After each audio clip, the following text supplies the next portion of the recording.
Hi hello ಸ್ನೇಹಿತರೆ, welcome back to my YouTube channel ಕವನನ ಕನಸು ಚಾನಲಿಗೆ ನಿಮಗೆಲ್ಲರಿಗೂ ಸ್ವಾಗತ. ನಾನಿವತ್ತು ತುಂಬಾ ಸಿಂಪಲ್ಲಾಗಿ ಮಸಾಲೆ ರೊಟ್ಟಿ ಮಾಡೋದು ಹೇಗೆ ಅಂತ ತೋರಿಸ್ಕೊಡ್ತಾ ಇದ್ದೀನಿ. ಆದಷ್ಟು ಬೇಗನೆ ರೆಡಿಯಾಗಿಬಿಡುತ್ತೆ ಇದು ಮಸಾಲೆ ರೊಟ್ಟಿ. ಯಾವುದೇ ಥರದ್ದು ರಿಸ್ಕ್ ಅಂತ ಏನಿಲ್ಲ, ತುಂಬಾ ಈಸಿಯಾಗಿ ಹಾಗೆ ಸಾಫ್ಟಾಗಿ ಮೃದುವಾಗಿ ತುಂಬಾ ಚೆನ್ನಾಗಿ ಮಾಡ್ಬೋದು. ಹಾಗೆ ಮಕ್ಕಳೆಲ್ಲ ತುಂಬ ಇಷ್ಟಪಟ್ಟು ತಿಂತಾರೆ. 1 ಕಪ್ಪಷ್ಟು ಅಕ್ಕಿ ಹಿಟ್ಟು, ಹಾಗೆ ಸಣ್ಣದಾಗಿ ಹೆಚ್ಚಿಟ್ಕೊಂಡಿದ್ದಂಥ ಈರುಳ್ಳಿ, ಕ್ಯಾರೆಟ್ ತುರಿ, ಕಾಯಿ ತುರಿ, ಸಬ್ಸಿಗೆ ಸೊಪ್ಪು, ಕರಿಬೇವು, ಕೊತ್ತಂಬರಿ ಸೊಪ್ಪು, ಹಸಿಮೆಣಸಿನ್ಕಾಯಿ, ಬಿಳಿ ಎಳ್ಳು ತಗೊಂಡಿದ್ದೀನಿ, 1 ಸ್ಪೂನಷ್ಟು ಜೀರಿಗೆ, ರುಚಿಗೆ ತಕ್ಕಷ್ಟು ಉಪ್ಪು, ಹಾಗೆ ಇಟ್ಕೊಂಡಿದ್ದಂಥ ಅವರೆಕಾಳನ್ನ ತಗೊಂಡಿದ್ದೀನಿ.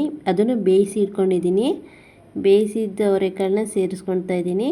ಹಾಗೆ ಸ್ವಲ್ಪ ಬಿಸಿ ನೀರನ್ನು ಸಹ ಸೇರಿಸ್ಕೊತಾ ಇದ್ದೀನಿ. ಇದಿಷ್ಟನ್ನು ಸೇರಿಸ್ಕೊಂಡು ಒಂದ್ಸಲ ಎಲ್ಲ ನೀಟಾಗಿ ಮಿಕ್ಸ್ ಮಾಡ್ಕೊಳ್ಳಿ. ನಾವು ರೊಟ್ಟಿ ಹಿಟ್ಟನ್ನೆಲ್ಲ ಕಲಿಸ್ಕೊತೀವಲ್ಲ, ಅದೇ ಹದದಲ್ಲಿ ನೀವು ಇದನ್ನು ಕಲಿಸ್ಕೊಬೇಕಾಗುತ್ತೆ. ನೀರೆಲ್ಲ ಕಮ್ಮಿ ಆದರೆ ಮತ್ತೊಂದು ಸ್ವಲ್ಪ ಬಿಸಿ ನೀರೇ ಅಂದರೆ ಬೆಚ್ಚನ ನೀರನ್ನು ಸೇರಿಸ್ಕೊಬೇಕಾಗುತ್ತೆ. ತುಂಬ ಬಿಸಿ ಹಾಕಬಾರ್ದು, ಸ್ವಲ್ಪ ಉಗುರು ಬೆಚ್ಚನ ನೀರನ್ನ ತಗೊಬೇಕಾಗುತ್ತೆ. ಈಗ ನೋಡಿ ಫುಲ್ಲು ರೆಡಿಯಾಗಿದೆ. ಈ ಹದದಲ್ಲಿ ನೀವು ಹಿಟ್ಟನ್ನು ರೆಡಿ ಮಾಡ್ಕೊಂಡ್ರೆ ಸಾಕಾಗುತ್ತೆ. ಈಗೊಂದು ಪೇಪರ್ ಮೇಲೆ ಎಣ್ಣೆನ ಸೇರಿಸ್ಕೊಂಡು ನಿಮಗೆ ಯಾವ ಸೈಜಲ್ಲಿ ಬೇಕಾಗುತ್ತೋ ಆ ಸೈಜಲ್ಲಿ ಸ್ವಲ್ಪ ದಪ್ಪನ ತಗೊಂಡು ರೊಟ್ಟಿ ತಟ್ಟುತ್ತೀರಲ್ಲ ಅದೇ ರೀತಿ ಇದನ್ನು ತಟ್ಟಿ ಇಟ್ಕೊಬೇಕಾಗುತ್ತೆ. ನೀವು ಮಾಮೂಲಿ ಮನೆಯಲ್ಲೆಲ್ಲ ರೊಟ್ಟಿ ಯಾವ ರೀತಿ ರೆಡಿ ಮಾಡ್ತೀರೋ ಅದೇ ರೀತಿಯಲ್ಲಿ ಇದನ್ನು ರೆಡಿ ಮಾಡಿದ್ರೆ ಸರಿಯಾಗಿಬಿಡುತ್ತೆ. ಹಾಗೆ ನೋಡಿ ರೆಡಿಯಾಗಿದೆ. ಮೇಲೊಂದು ಸ್ವಲ್ಪ ಎಣ್ಣೆನೆಲ್ಲ ಹಚ್ಕೊಬೇಕಾಗುತ್ತೆ. ಹಾಗೆ ಹಂಚು ಕೂಡ ಕಾದಿದೆ. ಹಂಚಿಗೂ ಸ್ವಲ್ಪ ಎಣ್ಣೆ ಎಲ್ಲ ಸವರ್ಕೊತಾ ಇದ್ದೀನಿ.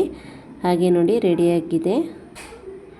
ಸ್ವಲ್ಪ ಹಿಡ್ದಂಗೆ ಆಗುತ್ತೆ, ಆದರೆ ಪೇಪರ್ ಮೇಲೆ ನೀವು ಸ್ವಲ್ಪ ಎಣ್ಣೆನ ಜಾಸ್ತಿ ಹಾಕ್ಕೊಂಡು ರೊಟ್ಟಿ ತಟ್ಟೋದ್ರಿಂದ ಈ ಥರ ಹಿಡಿಯೋದಿಲ್ಲ, ತುಂಬಾ ಬೇಗನೆ ಬಂದುಬಿಡುತ್ತೆ. ಎಲ್ಲ ಸ್ವಲ್ಪ ಲೈಟಾಗಿ ಇಟ್ಕೊಳುತ್ತೆ, ಅಷ್ಟು ಬಿಟ್ಟರೆ ತುಂಬ ರೆಡಿಯಾಗಿಬಿಡುತ್ತೆ.